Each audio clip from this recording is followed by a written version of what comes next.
Amen, shalom, shalom.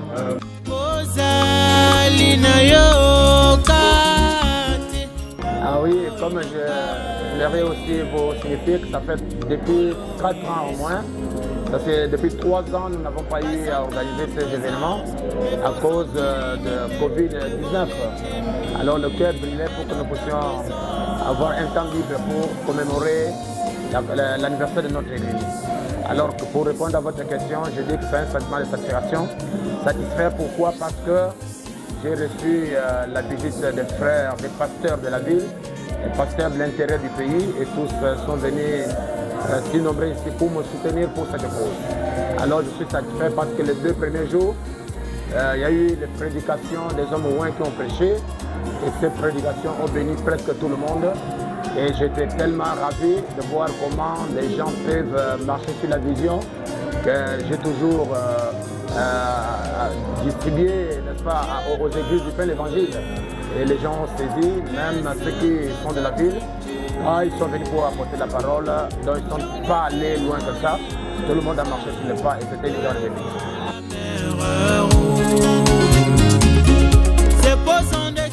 Donc pas compliqué comme tel, parce que le thème sur la seconde venue du Seigneur Jésus-Christ, c'est un thème universel. Quand vous allez dans les dénominations, ils parlent de la venue du Seigneur.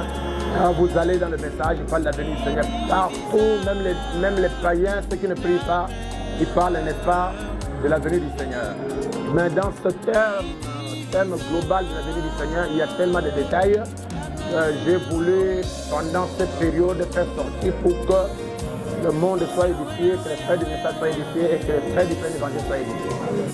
Dans ta présence. Bon, en tout cas, j'ai aussi une responsabilité. Comme vous venez de le dire, le monde entier, les gens qui sont connectés à Internet, ils attendent aussi quel est le point de vue direct du pasteur sur l'apôtre Moussengo, sur la seconde venue. Et je vous informe que je vais prêcher tout à l'heure pour essayer d'exposer quelque chose en rapport avec ce thème qui pourrait édifier presque tout le monde qui est à l'attente.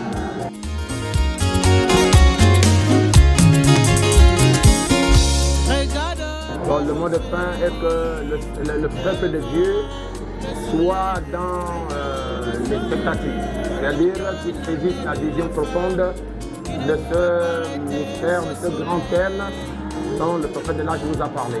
Et j'aimerais vraiment que cela nous donne une bonne leçon et surtout une colonne vertébrale afin que nous ne puissions pas avoir la même vision que les dénominations.